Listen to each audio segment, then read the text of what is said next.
ایک business man نے خواب میں دیکھا کہ کوئی شخص اسے کہہ رہا ہے کہ تمہاری فیکٹری کے مین گیٹ کے سامنے جو شخص پھل بیچتا ہے اس کو عمرہ کرا دو۔ وہ نیند سے بیدار ہوا تو اسے خواب اچھی طرح یاد تھا، مگر اس نے وہم سمجھ کر خواب کو نظر انداز کر دیا۔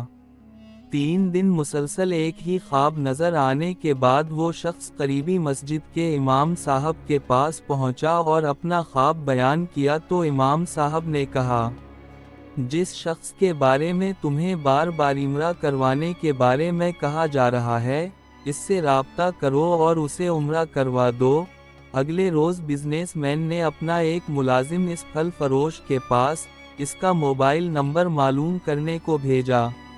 بزنس مین نے موبائل پر کال کر کے اس پھل فروش سے رابطہ کیا اور کہا کہ مجھے خواب میں 3 بار حکم ملا ہے کہ میں تمہیں عمرہ کروا دوں، لہٰذا جلد از جلد میں اس نیک کام کی تکمیل کرنا چاہتا ہوں۔ یہ بات سن کر پھل فروش زور سے ہنسا اور کہنے لگا، کیا بات کرتے ہو صاحب، میں نے تو مدت ہوئی کبھی فرض نماز تک ادا نہیں کی اور تم مجھے عمرہ کروانا چاہتے ہو۔ بزنس مین اصرار کرنے لگا اور اسے سمجھایا کہ میرے بھائی، سارا خرچ میرا ہوگا۔ بہر کی خاصی بحث کے بعد پھل فروش اس شرط پر رضامند ہوا کہ ٹھیک ہے میں تمہارے ساتھ عمرہ کروں گا، مگر میرے تمام اخراجات تمہارے ذمہ ہوں گے۔ وقت مقررہ پر جب وہ ایک دوسرے کو ملے تو بزنس مین نے دیکھا کہ واقعی وہ شکل و صورت سے کوئی اچھا انسان دکھائی نہیں دے رہا تھا۔ اس کے چہرے سے عیاں تھا کہ وہ نماز بھی کم ہی پڑھتا ہوگا۔ اسے بڑا تعجب ہوا کہ یہ وہی شخص ہے جسے عمرہ کرانے کے لیے خواب میں 3 مرتبہ حکم دیا گیا ہے۔ بہرحال دونوں افراد اکٹھے عمرہ کے لیے روانہ ہو گئے۔ میقات پر پہنچے تو غسل کر کے احرام باندھا اور حرم شریف کی طرف چل پڑے۔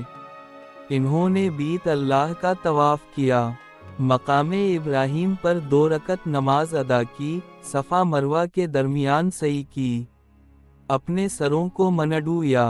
اس طرح ان دونوں افراد کا عمرہ مکمل ہو گیا۔ اب انہوں نے واپسی کی تیاری شروع کر دی۔ جب حرم سے نکلنے لگے تو پھل فروش بزنس مین سے مخاطب ہوا اور کہنے لگا، صاحب حرم چھوڑنے سے پہلے میں 2 رکعت نفل ادا کرنا چاہتا ہوں، نہ جانے دوبارہ عمرہ کرنا نصیب ہو یا نہ ہو۔ بزنس مین کو اس پر کیا اعتراض ہوتا؟ اس نے کہا، نفل پڑھو اور بڑے شوق سے پڑھو۔ پھل فروش نے اس کے سامنے نفل ادا کرنے شروع کر دیے۔ جب سجدہ میں گیا تو اس کا سجدہ طویل سے طویل تر ہوتا چلا گیا۔ جب کافی دیر گزر گئی تو بزنس مین نے اسے ہلایا۔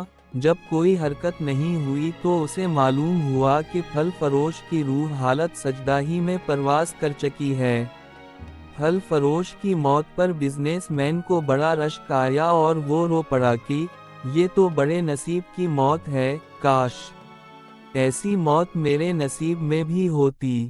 اس خوش قسمت انسان کو غسل دیا گیا، خانہ کعبہ میں ہی اس کی نماز جنازہ ادا کی گئی، ہزاروں فرزندان توحید نے اس کا جنازہ پڑھا۔ وفات کی اطلاع اس کے گھر والوں کو دی جا چکی تھی۔ بزنس مین نے اس کے گھر کا تمام خرچہ اپنے ذمہ لے لیا۔ پھل فروش کی بیوی سے تعزیت کرنے کے بعد بزنس مین نے پھل فروش کی بیوی سے کہا، میں جاننا چاہتا ہوں کہ تمہارے شوہر کی ایسی کون سی عادت یا نیکی تھی کہ اس کا انجام اس قدر عمدہ ہوا اور اسے حرم شریف میں سجدہ کی حالت میں موت آئی؟ بیوی نے کہا، بھائی، میرا خاوند کوئی نیک آدمی تو تھا نہیں، میں اس کی کوئی خاص خوبی بیان تو نہیں کر سکتی، ہاں مگر اس کی ایک عادت ضرور تھی کہ وہ ہمارے ہمسایہ میں ایک غریب بیوہ عورت اپنے چھوٹے بچوں کے ساتھ رہتی ہے۔ میرا شوہر روزانہ بازار جاتا تو جو چیز اپنے بچوں کے کھانے پینے کے لیے لاتا وہی چیز اس بیوہ اور اس کے یتیم بچوں کے لیے بھی لے آتا اور اس کے دروازے پر رکھ کر اسے آواز دیتا، اے بہن، میں نے کھانا باہر رکھ دیا ہے، اسے اٹھا لو۔